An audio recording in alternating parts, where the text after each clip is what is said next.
19ویں صدی میں روس کے مشہور ناول نگار فیوڈور دوستویفسکی گزرے ہیں جو انہوں نے ایک بات پر اپنا ذاتی انکشاف کیا ہے. انہوں نے کہا ہے کہ ایک عزت دار آدمی کو 50 سال سے زیادہ نہیں جینا چاہیے.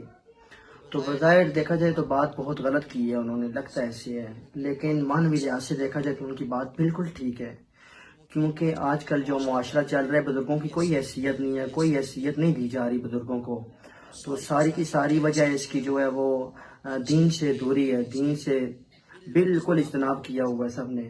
میں سفر پہ نکلا ایک دفعہ، رستے میں بازار میں رکا، وہاں پر ایک جاننے والے بزرگ دیکھے میں نے، بابا جی.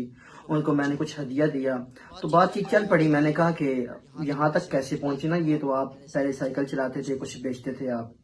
تو انہوں نے کہا ہے کہ میری جو بیٹی ہے، ان کی بیٹی کے ساتھ میں پڑھتا رہا ہوں بچپن میں، تو بیٹی ہے وہ اپنے گھر والی ہوگی، بیٹا ہے تو وہ بس اس نے گھر سے مجھے اس طرح یعنی کہ سائڈ پہ کر دیا، کچھ اس طرح کی بات کی انہوں نے نا. تو وہاں سے میرا دل بہت زیادہ دکھا ہے، پریشانی بہت زیادہ ہوئی ہے نا. وجہ پھر میں نے تلاش کی، وجہ صرف اتنی ہے کہ دین سے دوری ہے، سب کے دین سے دوری ہے، صرف یہ وجہ ہے.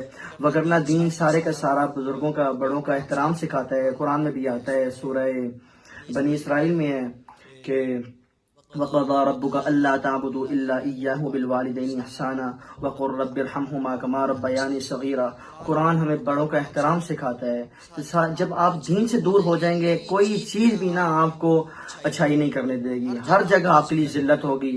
یہاں تک کہ آپ کے بڑے بھی اس ذلت میں شامل ہوں گے، کیونکہ انہوں نے آپ کو سکھایا ہوا نہیں ہوگا کچھ بھی. حدیث میں آتا ہے نا کہ الا کلکم راع وکلکم مسئول عن رعیتہ. خبردار، ہر بندہ ذمہ دار ہے اور اس سے پوچھا جائے گا اس کی ذمہ داری کے بارے میں. اس لیے بڑے اپنی ذمہ داری کو خوب نبھائیں، اولادوں کو دین کی طرف لے کے آئیں. یہ جو زمانہ چل رہا ہے بہت برا چل رہا ہے. اللہ تعالیٰ مجھے اور آپ کو اس بات پر عمل کرنے کی توفیق عطا فرمائے.